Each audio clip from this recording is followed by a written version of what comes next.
Hello everyone. This is going to be a little bit longer video than usual. We are going to look at the exact timing of the conclave.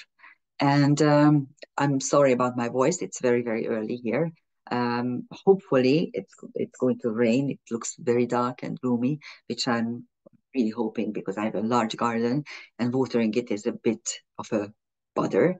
Anyhow, as you know, the conclave is commencing on the 7th of May. And actually we have two timing, separate sets of timing, because there's going to be a mass at 10 o'clock and the conclave itself is starting at 4:30 p.m. in the Sistine Chapel. Now let's take a look at the space-time moment.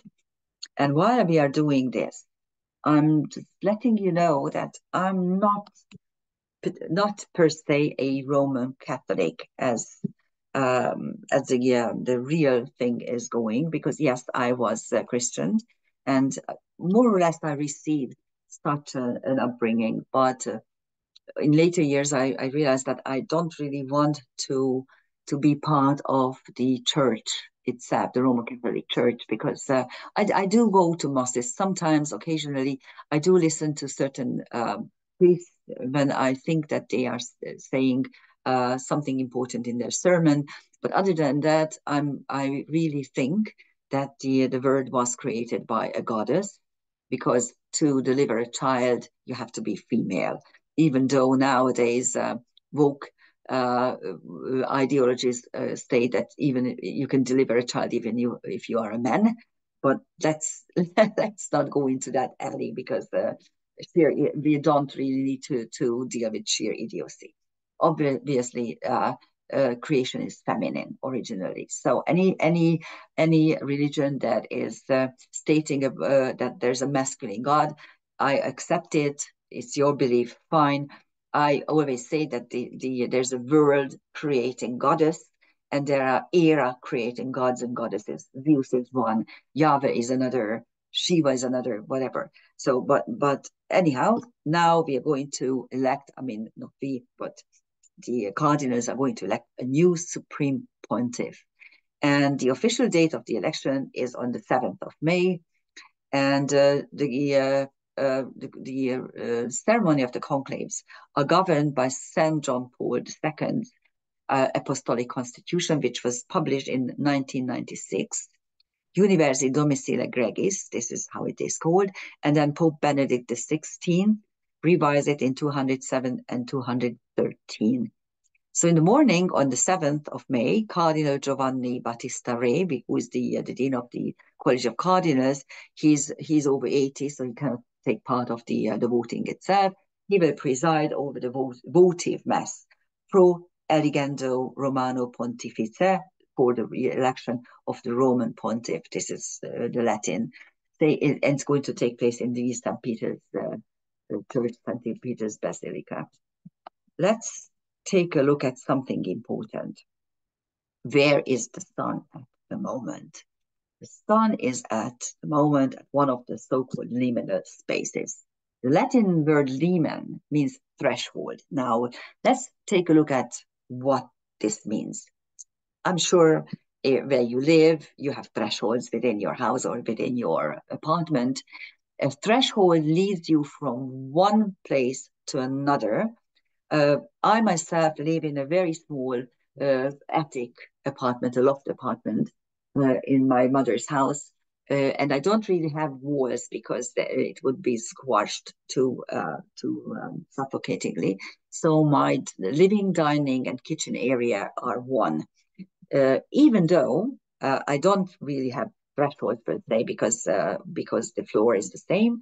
Still, when I go to the kitchen, I do something else, and when I go to the living room, I again do something else. So even if you don't physically have a threshold, but if you have, it's even more prominent that when you leave one room and go to another, you have a different feeling, and also you have different choices and different potentials there. So that's something to keep in mind. But also, if you take a look at, let's say you are pregnant, you are in your 9th month, and you are entering the delivery room in the hospital as one person, and you come out of it a couple of hours later, hopefully in a good health, as two persons. So you come out of there. So you go, you leave the threshold as a mother, or when you are. Where I live in London, there is this council house where there's a lot of weddings there going on, and you enter the place as a single woman, and you come out as a married woman. So you can see the function of thresholds. Now, in the sky, there are also thresholds, liminal spaces, according to Darren Gunsberg and Bernadette Brady. We owe a lot to Bernadette Brady because she dealt with so many things and so many important things. She has a wonderful book on fixed stars, another wonderful book on forecasting, especially with the Saros series of the lunar and solar eclipses. And he has a number of books on Babylonian visual astrology and also the newsletters. And so she dealt with the sky a lot. And what she realized that there are darker spaces in the sky where one constellation ends and the other doesn't start yet. So if you take a look at this area, it looks empty. So we have an Aries, which is a very tiny constellation, really. And so after the last bright star of Aries, there's a liminal space about 15 degrees, and then only then starts Taurus, the first star of Taurus. So Bernard Brady and Darren Gunsberg came to the conclusion that these segments represent transitory liminal spaces, which don't belong to either of the constellations. Instead, they belong to the one below them. So below the threshold, in this case, there's Cetus, which is the submerged intellect. Actually, it's the instinctual behavior that is coming out. The celestial veil is a monster, and whatever comes out of our subconscious, it's very instinctual, but at the same, it could be monstrous in this case. And the sun is crossing over these degrees between April 24th and May 10th, which means that during the conclave, the sun will be in this liminal space. It will occupy that liminal space. So you may expect a lot of unconscious or subconscious urges, decisions, and things we will see. Of course, nothing can be said because they swore to secrecy, but sometimes rumors come out. So here's the space-time moment of the votive mass. On May 7th at 10 a.m. It's actually not going to be on the 16th chapter. Sorry, that's a mistake. It's in the Sampu chapter. Anyhow, we have a Cancer rising. And Cancer, the Mother Church, of course, the sacred Mother Church is symbolized by the celestial Mother, Cancer. So Cancer is rising, and the midheaven is in Pisces. And the midheaven has exactly conjunct the North Node, your chosen destiny for this incarnation. Ceres, again, another mother figure, another nurturing principle, blocked by Saturn, the Lord of Karma, which is actually also kind of blocking the midheaven. So it's going to be a difficult decision. Well, if you look at the 135 cardinals who are eligible for voting, out of which 2 are sick and can't attend. So there's going to be probably 133 cardinals who are going to decide the future of the church. And of course, there's always the traditionalists and the modernists.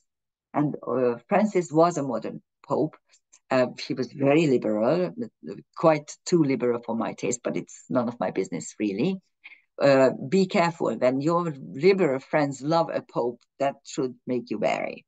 Anyhow, so what is really interesting in this particular space-time, that there are not too many European cardinals. There's the Mother Church really lost its subjects in Europe. Of course, our liberal leaders did everything in their power to achieve this. but new faith was sprouting in Africa and in South America and Asia. So I have a hunch that we are going to have a black pope this time. We will see. But anyhow, it's going to be a difficult decision, a hard decision to make. And there's Neptune Venus in Aries, also in the 10th house. Venus is in detriment. And whenever you find a planet in detriment, according to karmic astrology, it symbolizes that you can't utilize it for yourself. You must utilize it for others. And Venus in the 10th and with Neptune there, it really gives you the feeling that there's going to be maybe divine fate, but at the same time, money will also be there in the forefront of the decision. And Jupiter, which is also in detriment in Gemini, is at its very interesting zone, in this star zone, which we are going to look at in a minute. So we have the chart ruler is the moon, which is in the 3rd house in Virgo, wanting cleanliness and practicality at the same time. And the sun is in the 11th house, of course, in Taurus, because we have a Taurus season. And so the two luminaries are in two communication houses. 3rd house is really the overall communication, your neighbors, your place around where you are, and the 11th house is about pacts and groups and friends. So friendships and groups and all kinds of pacts are going to influence the decisions. Pallas Athena and Lilith are separating now. Lilith is much faster than Pallas Athena at the moment, so they are going to be separating. And there's also this interesting Chiron Mercury Aries triple conjunction. Mercury is right in the between the not yet exact Chiron Aries, which is going to be this year's and next year's main karmic astrological feature. Chiron is our karmic wounds. In Aries, it represents wounds around fighting, wars, violence, destruction, all kinds of stuff. And Aries means drastically altered circumstances. This is what you see in the bird. And Mercury gives you the feeling that you need to negotiate. And there's going to be a lot of negotiation during these couple of days. And it's quite interesting that Mercury is right in the middle. And the descendant is Capricorn, so you need to be stern with your partners and open enemies, so to speak. Okay, so that's the space-time moment. This traffic jam in around the midheaven is really interesting. Okay, and there is an Earth. Sorry, actually work my computer. It does strange things on their own. Okay, here's the Earth photic height for the space-time moment of the mass. As you can see, the sun and the moon are creating an Earth trine, and with the descendant, it's an Earth ground trine, and the ascendant gives you the necessary water energy to form it into a kite. This is a very, very powerful structure. First of all, it's a nice structure. It's a beneficial structure. And the sun and the moon, the two luminaries, are joining with the angle, the ascendant-descendant angle, to create some kind of blessing. There are some interesting transcendental celestial objects. If you're here for the first time, they are color-coded. Asteroids, which denote the personal karmic level, are purple or magenta. Blue ones are TNOs, SDOs, centaurs, anything trans-Neptunian. They describe the nature of your karmic wounds and how to come out of them, or whether they are creating a phobia or some special trait. And the red ones are fixed stars, which are not part of the solar system. They're out there in the universe, and they represent higher dimensional worlds where the soul can migrate and have a life there, an existence there, but not in a physical body. And fixed stars in karmic astrology have two functions. One, to go there as like a rehabilitation center after a very difficult life, or to prepare for a difficult life in ahead of time. So these are the transcendental objects. On the sun, you have Xerxes, who was a general, a fighter, armor, of course, weapons and armor, and Albion.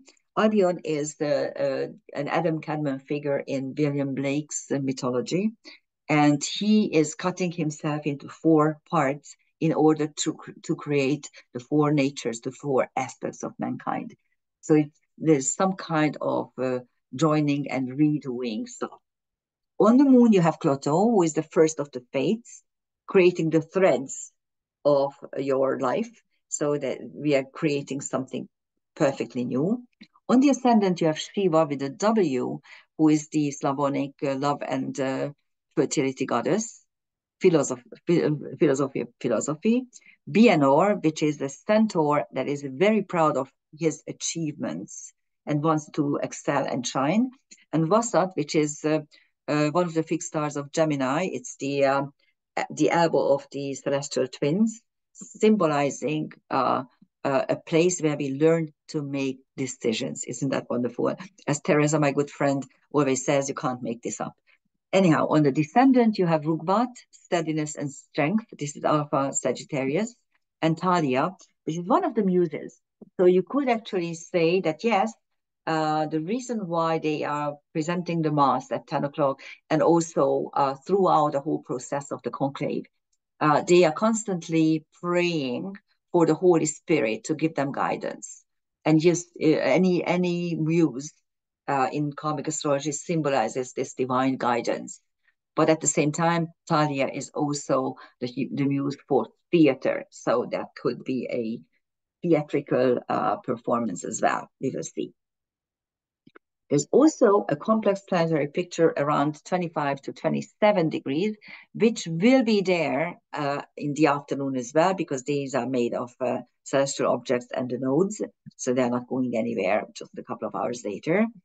And it is made up by a mystic rectangle with the MCIC, North Node, Ceres, Saturn on the midheaven, and the South Node on the IC, and a Uranus-Juno opposition. Now, this is an interesting opposition because there is this rift, this shift, this problem between the renewal of something, Uranus, and Juno, the first lady, which in mundane charts or event charts also shows some sort of covenant or pact, or creating some sort of alliances. So it's quite, or also it could mean contracts as well. So mystic rectangles are wonderful because you have the two oppositions in their inner world, showing some strife or some struggle, but the two sextiles and two trines creating the mystic rectangle itself give you the blessing, the divine blessing, and also potentials to resolve the tension. So that's quite good. And if you take a look at the midheaven with the North Node, Ceres, and Saturn there, Saturn is really blocking this midheaven. It's kind of showing that this is going to be a very difficult decision, but it's going to be fated, or it's going to be destined. And Ceres, the nurturing principle, will be also there. And the South Node on the IC means that please go back to the originals, tap into the divine ancient knowledge, which is there for you to understand and utilize. There's also a fixed T-square with Uranus, Juno, and Lilith. Lilith is at the apex, so kind of giving you the figure of, yes, you need to revolt against injustice. There's also finger of fate, at the apex of which is the Chiron Mercury Aries triple conjunction, and the sextile is provided by Juno and the South Node, meaning that this is going to be stressful, but you need to talk it over. And there's also a little angel wing with the Chiron Aries and Mercury at its apex. So those are this is going to be all day and for the next couple of days as well. The Mercury will, of course, leave the triple conjunctions in a couple of days, but still is going to be there for 1 day or two. Okay. And why is it? Okay, here's the transcendental celestial objects. I did not look at it. I really spent the last 1 week putting this together, and I had very little time. So, and I always do it first in Hungarian and then in English. So allow me to sometimes make mistakes in Hungarian. Anyhow, here are the transcendental celestial objects opening up the karmic layers. On the midheaven, North Node and Saturn Ceres fourfold conjunction, where you can really see that there are a couple of degrees, 2 and 2.5 degrees apart. So actually, Ceres, midheaven, and North Node has Tah and Galahad. Tah is the Egyptian god who creates mankind out of clay, and Saturn and Galahad, of course, is the your very own knight in shining armor. And Saturn has Nate and Freya. Freya is the war goddess of the Norse mythology, and Nate is the starry sky, the creator goddess for the Egyptians. On the icy south node conjunctions, you have Arachne, who is a hubris asteroid. Memoria, please remember your divine roots. Melpomene, the muse of tragedy. Please try to avoid tragedy. And Alkaid, which is Eta Ursa Major, which is actually the same. It has been there for a while.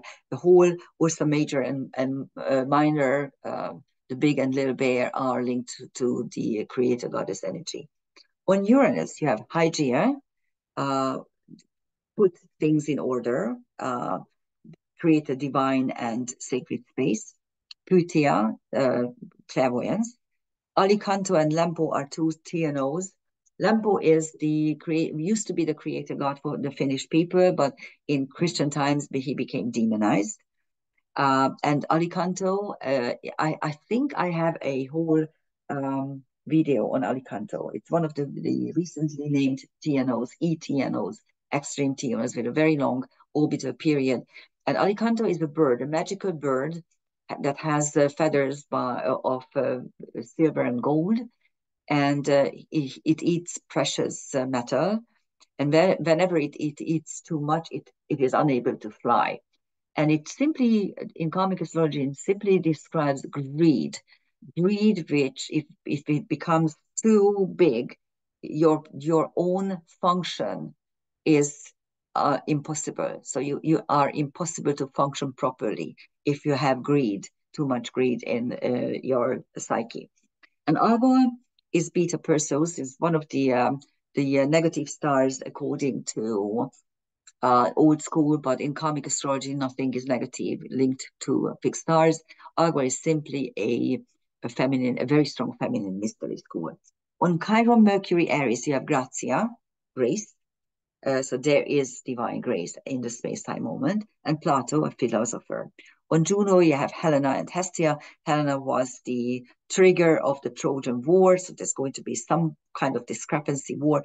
But Hestia, the focusing principle, besides Vesta, she's the prototype of it because she's the Greek version, and she is linked to ceremonies very strongly. So ceremonies will be kept. And on Lilith, you have Hebe. So the young ones among the Cardinals will probably revolt against injustice. The younger Cardinals, if there is any of, I haven't looked at the ages. Anyhow, after this mass, the Cardinal electors, those who are in good standing and are under 80, will proceed to the Pauline Chapel, from the Pauline Chapel, to the Sixtine Chapel, and the electors will take an oath of secrecy, and they will sit down in their assigned seats.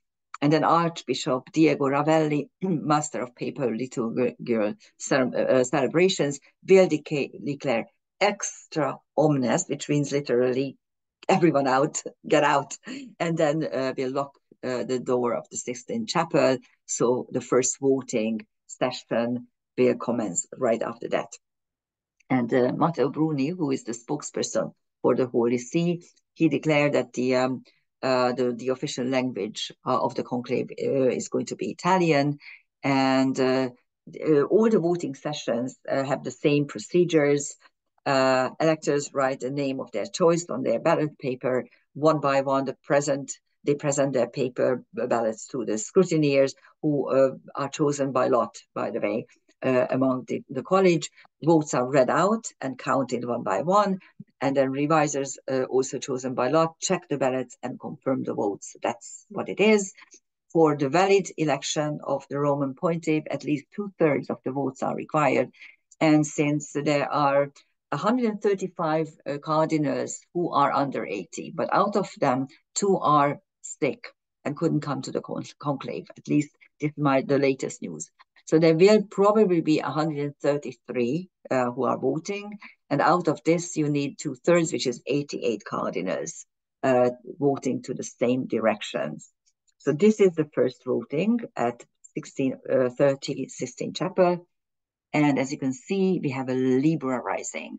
So the ascendant of the Mass comes to the midheaven. And Venus and Neptune, which were in the 10th house, and also Saturn, of course, but Venus, especially Venus, which was on the mid or close to the midheaven, is on the descendant. So does this mean that some money will change hands, so to speak? I believe yes. And you know what? I don't think it's such a bad thing. If I were a cardinal coming from Africa, from a place where there are very, very few poor people, my subjects are poor, my whole constituency is totally run down, and if someone offered me $2 million for my vote, I would probably say yes. So that's how it is.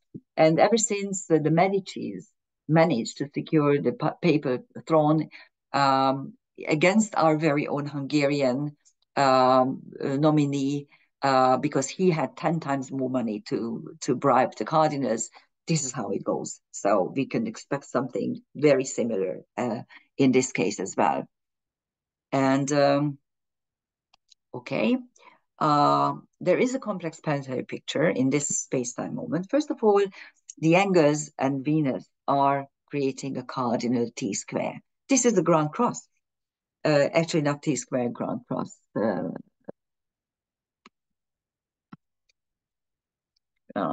Cross. Sorry about that. So there is this Grand Cross showing that this is a very fated, auspicious space-time moment when the whole thing starts. There's also there's lots of engines, at least 3 or 4 engines, and engines are funny configurations simply because traditional astrology can't even decipher them, can't even deal with them, because the 3 accompanying aspects belong to 3 very distinct aspect families: a square, a trine, and a quincunx. So it has the drive of the square, the blessings of the trine, and the karmic intent of the quincunx, and this is joined. That's why I call them engines. And for instance, there is a cardinal Earth engine with the descendant Venus and descendant Venus, ICM trans Pluto, giving you this push coming from the roots I see, and trans Pluto, which is channeling and dimension jump. There's also a cardinal, sorry, a fixed water engine. There's also a cardinal water engine, but I almost left out the fixed water engine with midheaven, Pluto, and black moon. There's a Pluto black moon fixed square, but a midheaven black moon water trine. So actually, black moon is the stamina and knowledge and determination to do something what's right. And of course, Pluto is the master manipulator. So this is all on the midheaven. And there's also a cardinal water engine with midheaven, descendant Venus, and black moon. So here you have the bribe money. And there's also a cardinal air engine. So there's some air as well, some thinking energy with the ascendant, midheaven, and Pluto. And here Pluto is trining the ascendant. So yes, there will be manipulation, of course, verbal manipulation. There's also boomerang with the ascendant, descendant Venus, and black moon trans Pluto is the sextile, and the ascendant gives you the angel wing portion of the boomerang. So there's going to be a very strong and energy that is going to come back to the Cardinals if they make a bad decision. And there's also a harmony triangle at the episode of which is again the black moon. And this again symbolizes that, yes, they want the Holy Spirit to somehow enter them and give them some sort of divine advice who to vote for. Okay. My computer doesn't, again, do what I want it to do. There's not too many transcendental celestial objects in this particular um, configuration. On the MC, you have Asclepius, which means that we need some kind of healing energy in this particular moment. On the IC, there's Gawain, the knight in shining armor, and Imhotep, the polymath, the Egyptian polymath. On the descendant Venus, again, why didn't I put this in English? Because I didn't have the time to look it up. Electra and Abundancia. Abundancia again means that there will be cash rewards for sure, and Electra is the proxy war energy. So there will be under the table deals as well.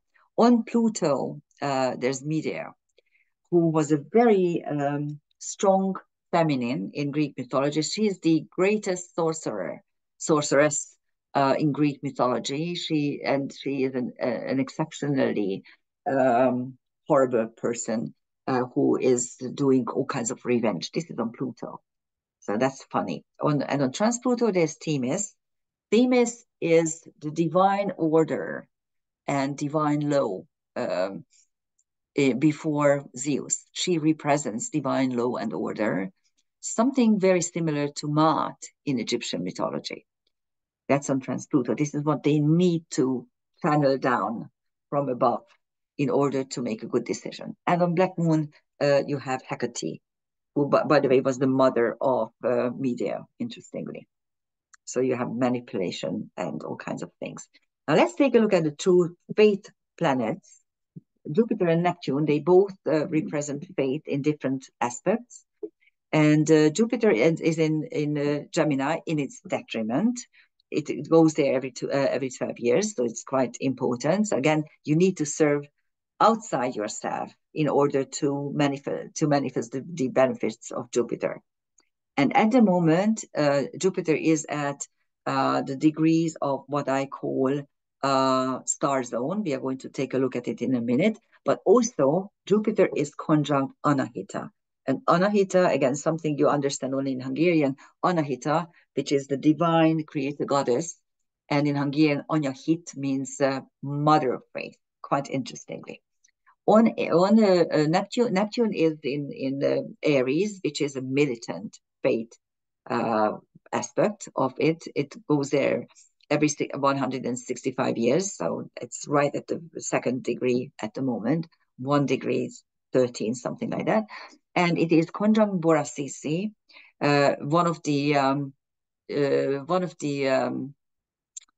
tyrant centaurs, interesting enough, and Victoria, the asteroid Victoria, and of course in a separating conjunction with Venus.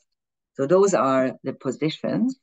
And in the case of Jupiter, if you saw my video on the night sky in May, I showed you this zone in detail. But that's the picture. I took it from that particular video.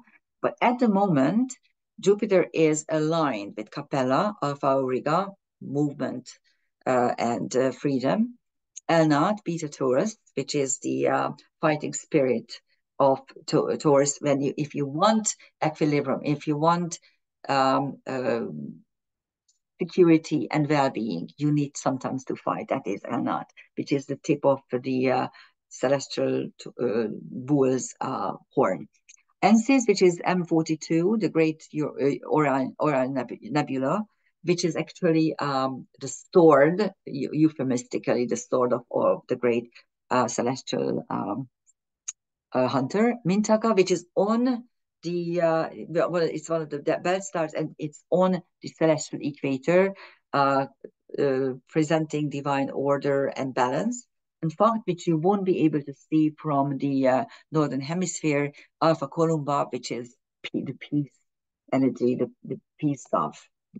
So those are the Neptune. And there's also an interesting thing. If you saw my previous video on the night sky in May, this is something that I already explained.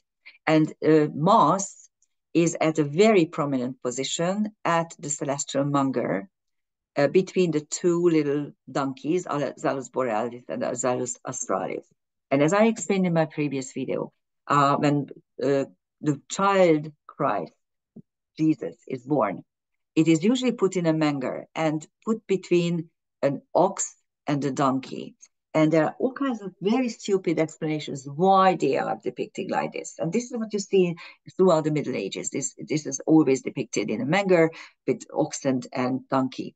And the reason is because at the birth of Christ, the constellation Cancer and the energy pattern Cancer were aligned. We call this in Greek paranatal lonta, to rise together.